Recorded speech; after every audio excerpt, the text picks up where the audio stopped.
다음은 4월 20일 장애인의 날을 맞아서 저희가 취재한 장애인 인권 학대 실태, 어제에 이어서 오늘도 이어가겠습니다. 최근 인터넷 방송이나 SNS를 통해서 장애인을 학대하고 또 착취하는 범죄가 끊이질 않고 있습니다. 장애인을 학대하는 모습을 다른 사람들한테 보여주면서 돈을 챙겨가는 겁니다. 먼저 강청환 기자가 단독 취재한 내용부터 보시겠습니다.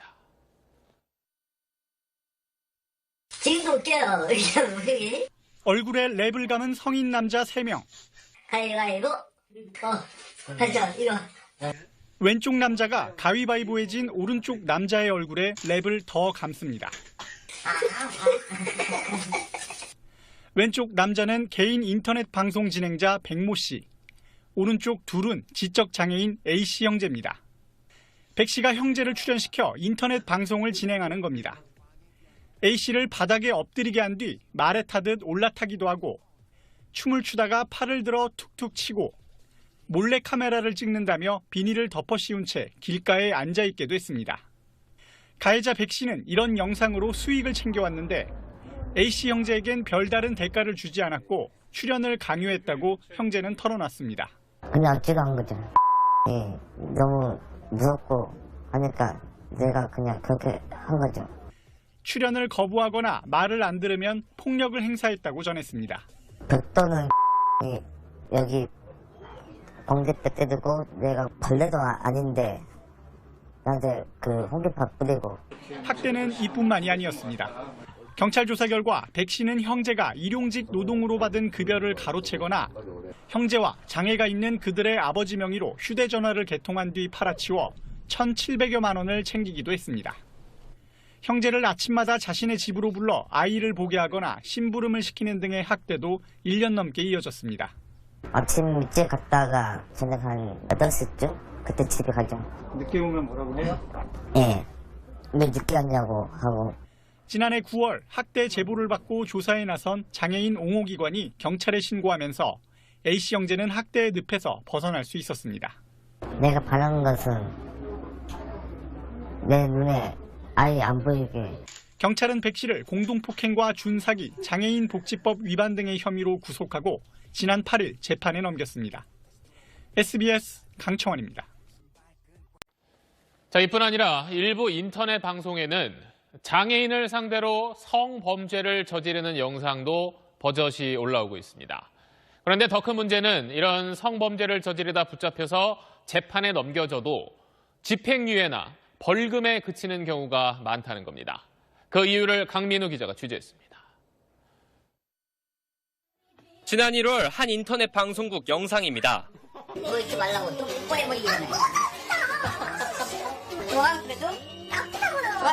거부 의사를 밝힌 여성은 지적장애인 A씨.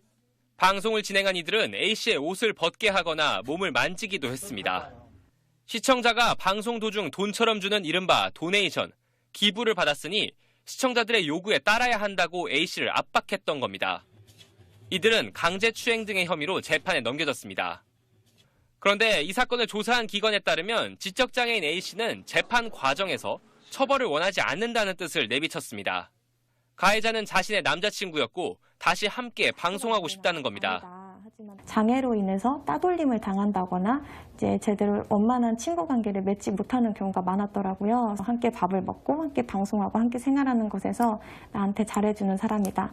이 사건은 진행형이지만 지적장애인이 수사나 재판 과정에서 이렇게 자신의 진술이나 처벌 의사를 바꾸면서 가해자의 처벌 수위가 낮아지는 경우는 흔히 발견됩니다.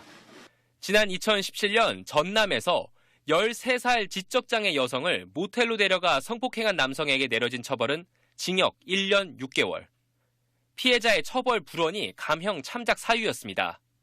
구분하지 못하는 거죠. 나한테 선의로 다가오고 나한테 호감이 있는 사람인 건지 나를 이용하고자 하는 사람인지 그렇기 때문에 굉장히 헌신적으로 쉽게 마음을 주고요.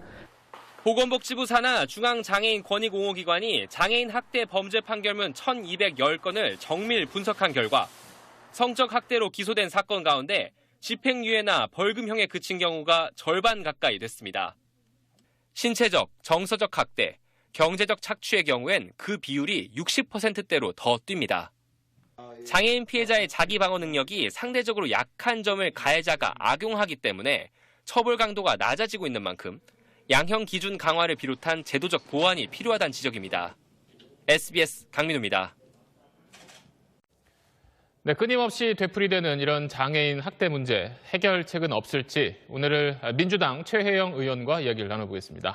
의원님 안녕하십니까? 네, 반갑습니다. 네, 안녕하세요. 저희가 이제 어제 신체적 폭행 또 정서적 학대 사례를 전해드렸고 오늘 이제 인터넷 방송 사례도 저희가 전해드렸는데 이런 인권 사각지대는 왜 생기는 겁니까? 오늘 다루신 인터넷 방송 관련해서 발생하는 학대는 사실 최근 증가하는 추세입니다. 그런데도 불구하고 관련한 논의라든지 그런 제도 마련이 미흡한 사항이고요. 왜냐하면 인터넷 개인 방송 같은 경우에는 사실 민간 영역이어서 정부 차원에서 개입할 수 없고요. 그래서 정부 차원에서 명확한 가이드라인이 필요하다고 보고요. 네. 그리고 장애 확대와 관련되어 있는 방송 영역에 있어서도 강화된 규제가 필요하다고 봅니다. 그리고 저희가 이제 어제 전해드린 소식이지만 장애인들을 위해서 만들어진 시설에서 특히 학대가 많이 이루어지고 있다. 좀 이 부분이 상당히 충격적이었는데 뭐 여당 의원이시기도 하니까 좀 법을 통해서 이걸 해결할 수 있는 방법이 있습니까? 네. 먼저 그 시설에서 인권 침해나 학대에 대해서 시설이 가지고 있는 특수성을 조금 이해를 하시면 좋을 것 같아요. 네. 시설은 폐쇄적입니다. 그래서 제가 그 장애인이 지역사회에서 살아갈 수 있도록 장애인 탈시설 지원 등에 관한 법률안을 발의를 했습니다. 현재 올라가 있고 앞으로도 통과시키기 위해서 노력을 하고 있습니다. 네. 자, 끝으로 좀 장애인의 날을 맞아서 우리 사회가 이것만은 좀 바뀌었으면 한다. 한 말씀 해주시죠. 사실 처벌도 강화하고 입법 등 제도 개선도 분명히 중요한데요. 저는 근본적으로 장애인 학대에 대해서 전 국민이 인식하고 감수성을 가져야 된다고 생각을 합니다. 나아가서는 장애인을 독립된 인권의 주체로 보고 그리고 장애인에 대한 인식을 좀 더 새롭게 해서 새로운 사회적 분위기를 만드는 것이 더 중요하다고 생각을 합니다. 네. 그런 사회 분위기를 만들고 또 좀 차별의 문턱을 없앨 수 있도록 저희 언론도 최선을 다하겠습니다. 네, 의원님 오늘 말씀 고맙습니다. 네, 감사합니다.